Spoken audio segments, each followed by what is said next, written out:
What's going on, guys? Welcome back to the channel. Today we're going to be mixing up a bit. I'm going to be showing you guys how to shoot a hyperlapse. Such a cool way to take your videos to the next level, add a really cool sort of creative aspect to it. You don't need any flash gear, no gimbals, fancy camera accessories, nothing like that. All you need is your camera.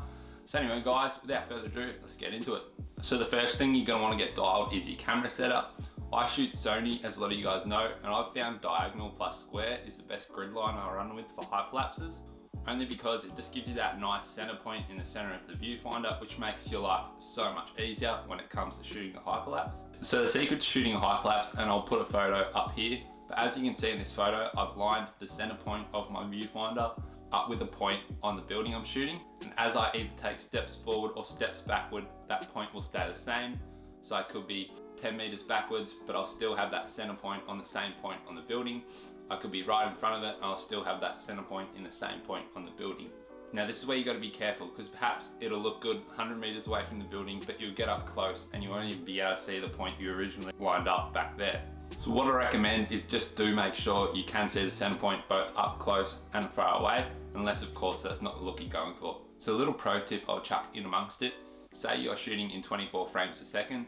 24 shots will be equal to 1 second, and vice versa. If you're shooting in 60 frames per second, 60 shots will be equal to 1 second.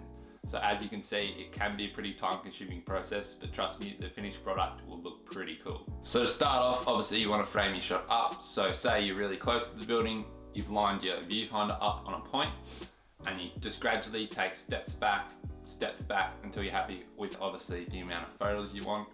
Lining that same point up in every step. The closer you are to that point, the more accurate you are, the smoother your hyperlapse will be. If you're sort of all over the shop, it'll just look like shaky handheld footage. And the last little pro tip I'll chuck in there for you guys as a bonus is pretty much how slow or fast you want your hyperlapse to be. So the faster you want it to be, the bigger your steps should be when you're taking your photos.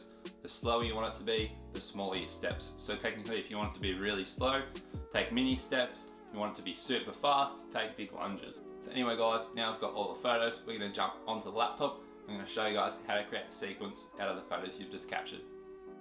What's going on guys, we're currently in Lightroom now. I've just got a basic hyperlapse here of this signpost here. So all we're going to do now is, you don't have to do this process, but I thought I'd show you guys anyway. So I've got all my photos imported here, and what we're going to do is we're just going to quickly give them an edit. So I'm just going to chuck a preset on it because it's not too important. I'm not going to use it for any final products.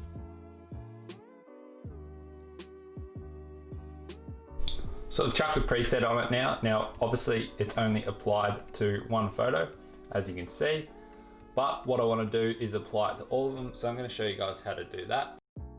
You're going to come to your first photo down here that you've edited, and you're going to click copy. I usually just go check all, just easy than individually checking them, and then I just go copy. And all you're going to do is you're going to come to your next photo, you're going to click paste. Come to next photo, click paste. Next photo, paste. Next photo, paste. And do that for the rest of your photos. It can take a while if you do have a few photos, but nonetheless, it'll make your hyperlapse look a lot more clean and dialed. Anyway guys, I'll cut once I've done that to all of them, and then we'll get on to the next step. Okay guys, so as you can see, I've edited all my photos now. Now what I'm going to do is just go to this first photo here. On a Mac, it's Command A, I believe it's Control A on a PC. But anyway, I'm going to press Command A. That's going to highlight all these, and then I can export them all at once. Just come down to File, Export. I'm going to just put them on the desktop. I'm going to name it Hyperlapse Example.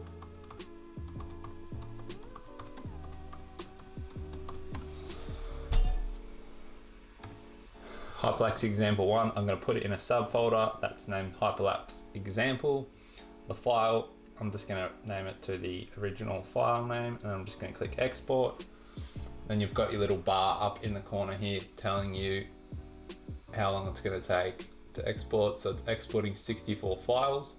I was shooting in 24 frames a second, so 64 files will be around sort of 2 to 3 seconds long.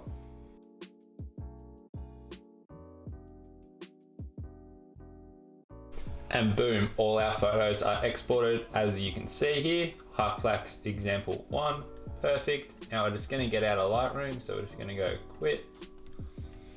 Yep, skip this time. And I will see you guys on Premiere Pro. Okay guys, so we're now in Premiere Pro now. So what we're gonna start by doing is just import our photos. So I'm just gonna come down here, right click, import. It's gonna pop up here, gonna go desktop. What do we name it as? Example. Now you're gonna come to your first photo here. Now the key is, this is the piece of resistance. You're gonna wanna come down here, at least on max, it's down here. It's called, little tab called options down here. You're gonna click that and you're gonna tick this box, image sequence. You're just gonna make sure that's ticked and then you can click import. And boom, it's gonna import all your files as one video. Now you can just drag this video to your timeline, play it back, and there's your hyperlapse. But as you can see, it's super jittery. So what we're gonna do, we're gonna bring that back to the start, make this a bit bigger, and you're gonna come over to your effects tab, and you're gonna search in effects here, you're gonna search warp stabiliser. It's gonna come up down here. You're gonna drag that and you're gonna drop it on your clip. It's gonna say analyzing background.